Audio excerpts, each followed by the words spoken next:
Laurent Gbagbo va pour nous dire que lui, il a fait l'autoroute Sengrobo-Yamoussoukro sans prendre un sou avec quiconque. Il a dit tout ça. Mais comme nous sommes encore des contemporains, nous sommes encore vivants, c'est notre responsabilité de montrer que c'est encore fort. Laurent Gbagbo, si tu as fait l'autoroute Sengrobo-Yamoussoukro là, quand tu as fini là, tu as inauguré ça quand? Tu vas pas me dire que tu as fait tout ce travail là et que toi tu as tout fait, vous avec les Tidjam là, et vous n'avez jamais inauguré un seul projet que vous avez fait. C'est quand même assez bizarre et suspect. Vous avez le courage, la force de faire des grands projets, mais vous oubliez de les inaugurer. Chers Ivoiriens, est-ce que ce n'est pas une insulte à votre intelligence? Laurent Gbagbo, la route Sengrobo-Yamoussoukro là, donne-moi le nom d'une société. Quand toi tu as fait cette route là, donne-moi le nom d'une société qui a réalisé les travaux, ou bien qui a participé dans les travaux. Ah, vous avez honte de dire leur nom. Ok. Donc là, on laisse tomber. Mais moi, ce que je sais, la route, l'autoroute entre Abidjan et Yamoussoukro, la société qui l'a réalisée s'appelle Soroubat. Et Soroubat, là, ils ont discuté avec Alassane Ouattara, ils ont fait la route. C'est ce que nous on sait. Bon, on n'a qu'à laisser ça encore. Ça, c'est difficile. Laurent Gbagbo, la route, là, tu as dépensé combien pour construire l'autoroute, là, entre Yamoussoukro et puis Sengrobo? Il faut dire ça. Il faut dire aux Ivoiriens, on va aller vérifier pour dire, ah, vraiment, il a pris l'argent, là, il a mis dedans. Quand on vérifie, il n'y en a pas. Bon, on n'a qu'à laisser ça encore. Bon, il faut nous dire, les banques et les institutions qui ont financé l'autoroute, là, il faut nous donner leur nom. Tu ne vas pas nous dire que tu as enlevé l'argent de ta poche. Ok. Là encore, on va laisser. Mais Laurent Gbagbo, tu veux te moquer de qui? C'est de nous que tu veux te moquer. C'est pas de nous que tu veux te moquer. Hein. Tu te rends ridicule et tu te moques de toi-même.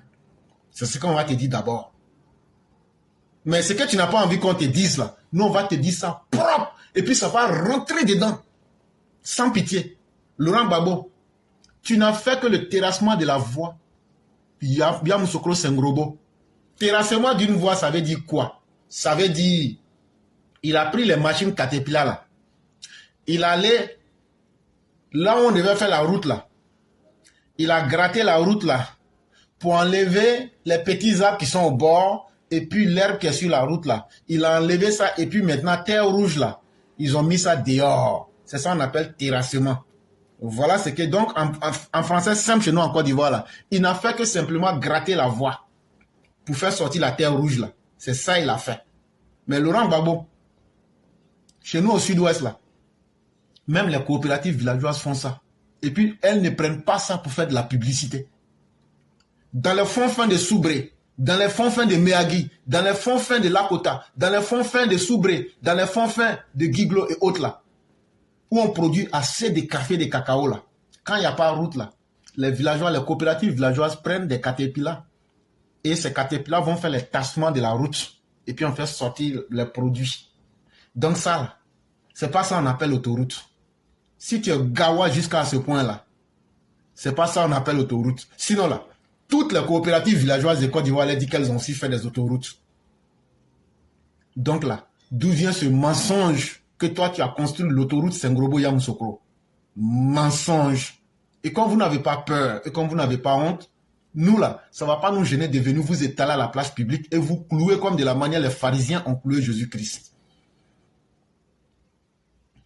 Lorsque le président Ouattara a construit cette autoroute là, Yamoussoukro jusqu'à Abidjan là, toi Laurent Gbagbo, tu dormais en prison à la CPI.